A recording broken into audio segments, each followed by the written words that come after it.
God doesn't give these signs to everyone, only His chosen ones, including you.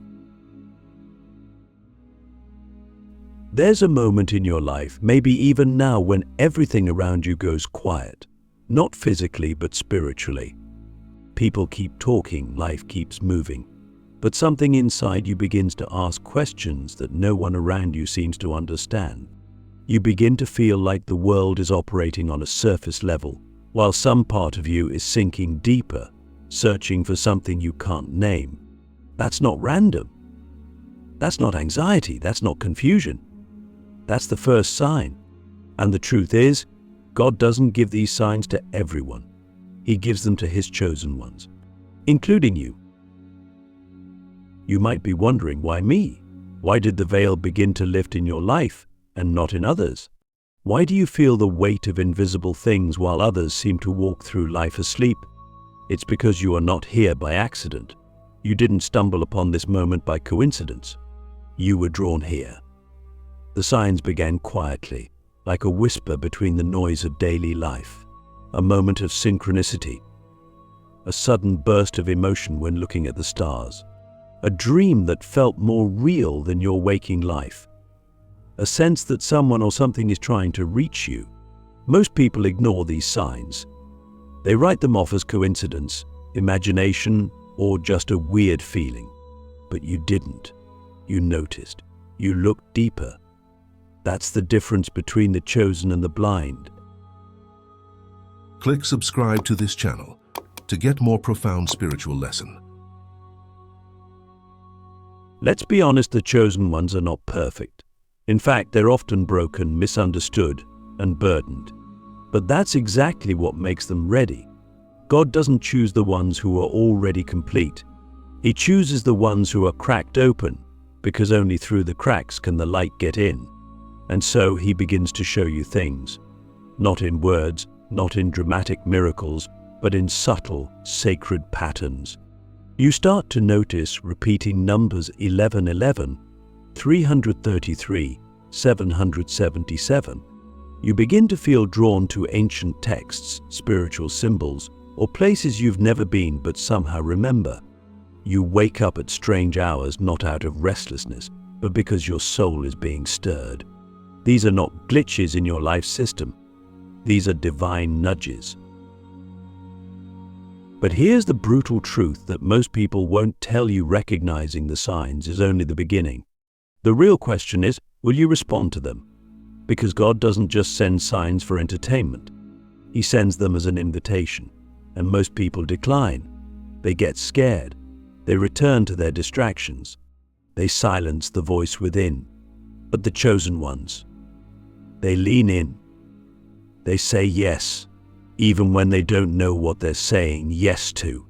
They follow the trail of breadcrumbs, trusting that something greater is guiding their path. You might feel crazy sometimes. That's part of the process. You might feel like you're losing your grip on the normal world. You might feel alone.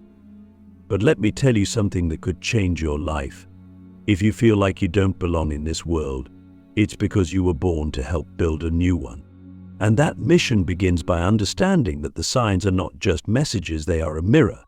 They reflect what's already inside of you. You're not being given something new. You're being reminded of what you've always carried.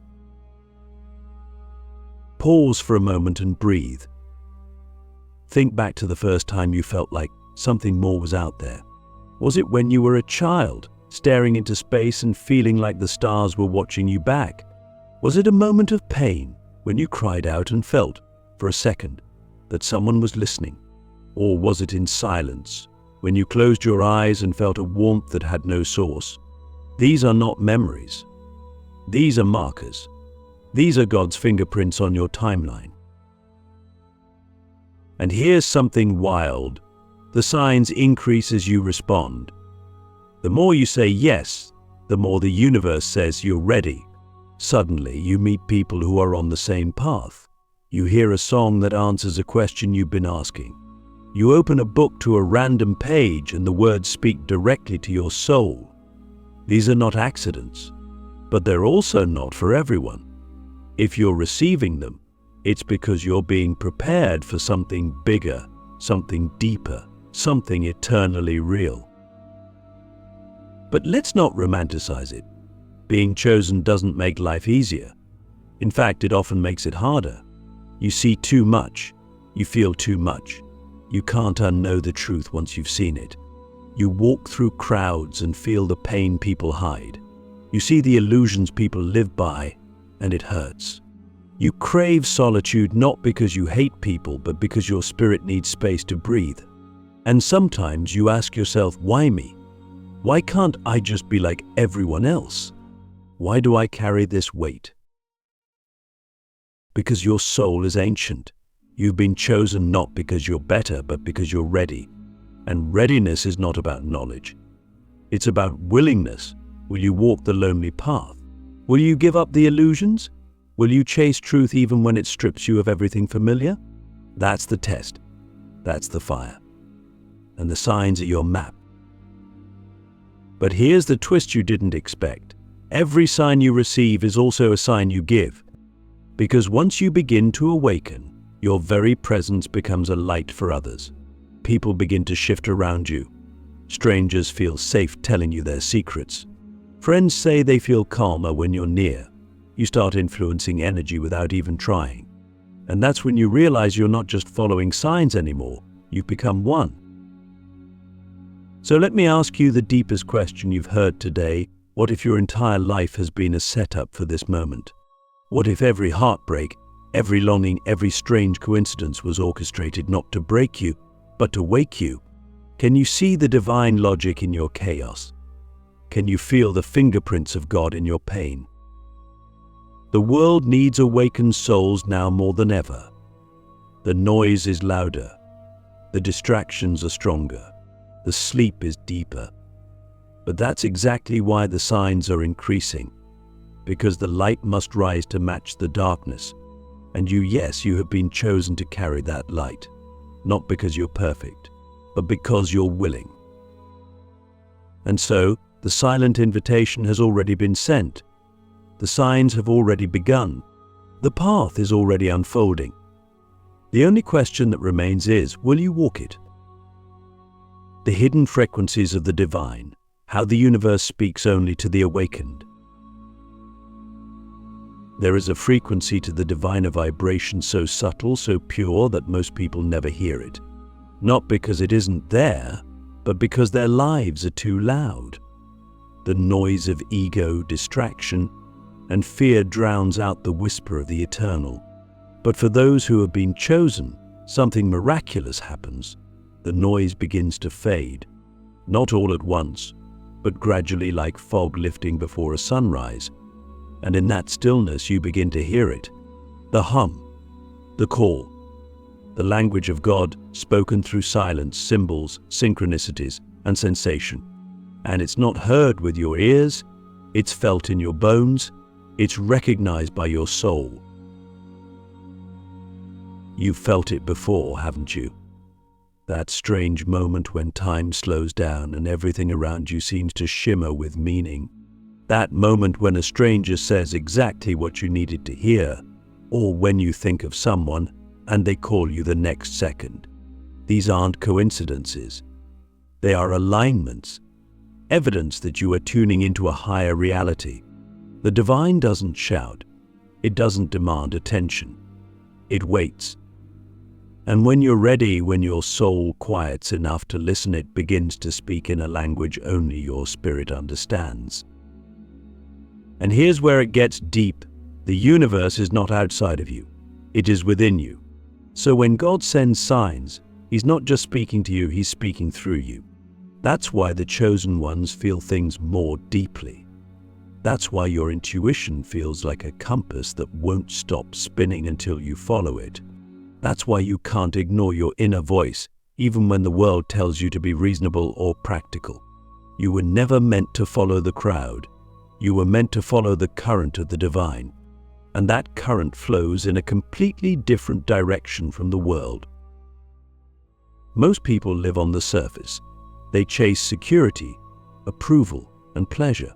But you crave something more, something real, something eternal. That craving is not a weakness, it's your compass. It's what separates the chosen from the distracted.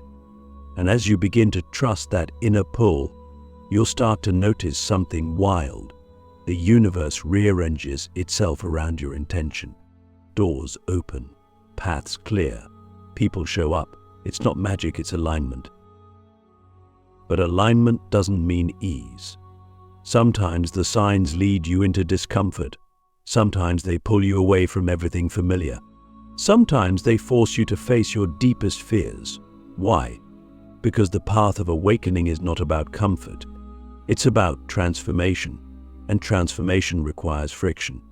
Fire, letting go of everything you thought you were, so you can become what you were always meant to be. There will be times when you doubt the signs, when you wonder if you're making it all up. That's normal. The ego will fight to stay alive. It will try to convince you that you're crazy, that you're alone, that you're lost. But here's what I want you to remember. The greater the doubt, the greater the calling. The darkness always tries to dim the light that's about to shine brightest. So if you're feeling confused, overwhelmed, or disoriented, take a breath. You're not falling apart. You're falling into place. And here's the mystery most people never realize. The signs are not always blessings. Sometimes they come in the form of loss, of heartbreak, of breakdowns. But even those moments are sacred, because sometimes God has to empty your hands before He can fill them. Sometimes He has to break your routine to wake your soul. Sometimes the detour is the path. So if you've lost something, if you've been stripped of what you once clung to, don't despair. Look closer. There's a message hidden in the rubble, a new beginning carved into the ending. And if you're paying attention, you'll see it. The divine is not punishing you. It's preparing you. You're being refined, not rejected, initiated, not abandoned. And every loss is making space for something far more sacred. Let me ask you something only your soul can answer. Are you brave enough to follow the signs even when they make no sense to your mind? Are you willing to walk blindfolded, guided only by the trust that there's a higher wisdom at work? That's the path of the awakened. That's the frequency of the divine. It doesn't operate on logic. It operates on surrender. And surrender is not weakness. It's the most powerful act a soul can take. It says, I trust what I cannot see. I believe in what I can't prove. I follow the invisible thread because I know it's leading me home. That's what makes you chosen, not your perfection, not your knowledge, your willingness. So if the signs are showing up more often, if the strange moments are increasing, if the invisible feels more real than the visible, congratulations. You're awakening, you're aligning, you're remembering. And the universe? It's speaking to you constantly, clearly, lovingly. The only question is, are you listening? The refining fire, why the chosen must be broken before they are blessed. There's a divine paradox that echoes through every spiritual tradition, every sacred text, and every soul that has ever been truly awakened. Before God blesses you, He breaks you, not out of cruelty, not out of punishment, but out of love so fierce, so wild, so holy, that it refuses to let you settle for a life less than the one your soul was born to live. If you are one of the chosen ones, and if you've been feeling the signs, you must understand this truth. The fire you are walking through is not here to destroy you. It's here to reveal you. We live in a world that fears brokenness, a world that tells us to hide our pain, to numb our wounds, to pretend we're fine even when our spirit is screaming. But the divine doesn't work that way. God doesn't bless the masks we wear. He blesses the raw, exposed truth beneath them. And so, He begins to strip us of everything false. He tears down the walls we built to protect ourselves. He shatters the illusions we clung to for safety, not because he wants us to suffer, but because he wants us to see who we really are, to see what we're really carrying, to see the light that's been buried under layers of fear, ego, and conditioning. If you've been broken by grief, by betrayal, by failure, by loss, then hear this: it wasn't meaningless. It wasn't random. It was initiation. Because only those who've been shattered can hold the weight of sacred things. Only those who've tasted the darkness can truly carry the light. Only those who've been emptied can be filled with something divine. I think back to your hardest moments, the ones that brought you to your knees, the nights you cried out, asking why, the mornings you woke up feeling like you couldn't go on. Do you remember? Now look at who you became after those moments. Stronger, softer, wiser, more aware. The pain didn't destroy you, it refined you. It burned away the false parts of you. It forced you to let go of control and lean into faith. That's the refining fire. That's what the chosen ones must pass through, not as punishment, but as preparation. Because what God wants to give you: clarity, purpose, power, peace. It can't be poured into a vessel that's already full of fear and pride. So he empties you. He humbles you. He makes you face your shadows. And in doing so, he creates space for something sacred to enter. That's why the breaking is holy. That's why the pain is purposeful. It's not the end of your story, it's the beginning of your becoming. And here's something the world will never understand: your scars are sacred. They are not signs of failure. They are symbols of survival. They are proof that you walked through fire and came out transformed. They are the fingerprints of God's presence in your life. So stop hiding them. Stop apologizing for your journey. Own it. Honor it, because every wound you carry is a doorway to someone else's healing. Your story, in all its mess and mystery, is the medicine someone else is praying for. The chosen ones are not the ones with the easiest lives.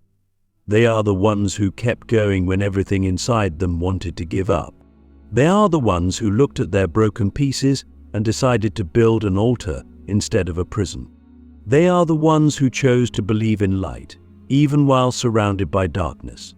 And that choice, that radical, defiant hope, is what makes them powerful beyond measure. You might be in the fire right now. You might be feeling lost, confused, undone. But let me speak directly to your soul. You are not being destroyed. You are being purified. What's falling away was never meant to stay. What's being taken was never meant to carry you forward. And what's coming, if you stay faithful, if you stay open, is more beautiful than anything you've ever imagined. Ask yourself this: what if your pain is not proof of God's absence, but of his nearness? What if the fire is not punishment, but presence? What if every tear you shed is watering the soil of your future blessings? Can you trust that? Can you surrender to that? Because the truth is, you weren't chosen to live a small life. You weren't chosen to play it safe. You were chosen to rise, to shine, to carry light into dark places. And that kind of calling requires a deep breaking, a deep surrender, and a deep trust. So let the fire do its work. Let it burn away what no longer serves you. Let it strip you down to your essence. And when you emerge, because you will emerge, you won't be the same. You'll be clearer, stronger, radiant with purpose. You'll carry a light that no darkness can extinguish. Because those who have been through the fire don't just survive, they glow.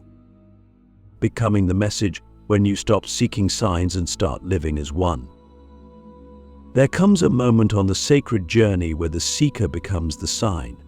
When you stop chasing after confirmations, stop begging the universe for direction, and realize you are the direction. You are the miracle. This is the final transformation of the chosen ones. You no longer live in search of proof that God is with you. You begin to live in such alignment, such authenticity, that your very presence becomes proof for others. You become a walking reminder of the divine, not because you're perfect, but because you're real. Because you've allowed yourself to be shaped by something greater than your fear, your wounds, or your past. This is the sacred shift. The signs that once guided you now start flowing through you. Your words carry weight, not because you're trying to be wise, but because you've lived truth. Your energy speaks louder than your voice. People feel something different around you, even if they can't name it. That's because you've become a transmitter of the frequency that once searched for you. You're no longer just receiving light, you're radiating it. And when that happens, you no longer ask God, "Are you with me?" Instead, you begin to ask God, "How can I serve you through who I am?" You stop performing. You stop pretending. You stop seeking validation from a world that never really understood you. And in that quiet confidence, born of surrender and shaped in fire, you begin to embody everything you used to search for. This is when the chosen ones start walking differently, not with arrogance, but with sacred responsibility. You realize that every room you enter is a chance to shift the atmosphere. Every interaction is an opportunity to awaken something in someone else. You don't need to preach. You don't need a platform. You just need to be fully present, fully honest, fully you, and that becomes the message. There's a divine elegance to this phase. You might not even recognize yourself anymore, not because you've changed into someone new, but because you've returned to who you've always been beneath the noise. You realize the signs were never outside of you. They were reflections of the light you carried all along, a mirror to your soul's remembrance. And now you get to live from that place, not chasing destiny, but embodying it, not asking for signs, but becoming one. But here's what most people don't realize: when you become the message, your life becomes your ministry. Every act of kindness, every boundary you honor, every truth you speak without fear, these ripple out into the world in ways you'll never fully see. You begin to operate as part of the divine intelligence. You become the answered prayer for someone else. And in doing so, you find the deepest fulfillment possible, not in what you achieve, but in the impact your being leaves behind. So if you've felt this shift happening, if you've stopped needing signs and started feeling an unshakable knowing deep inside your chest, trust it. You're stepping into your true power. You're stepping into your purpose. And it may not look grand on the outside. It may not be flashy or loud, but the deepest work of the divine never is. It's quiet, consistent, and unstoppable. And maybe, just maybe, that's why you were chosen. Because you were willing to walk through the wilderness. Because you didn't give up when everything fell apart. Because you kept showing up, even when no one saw you.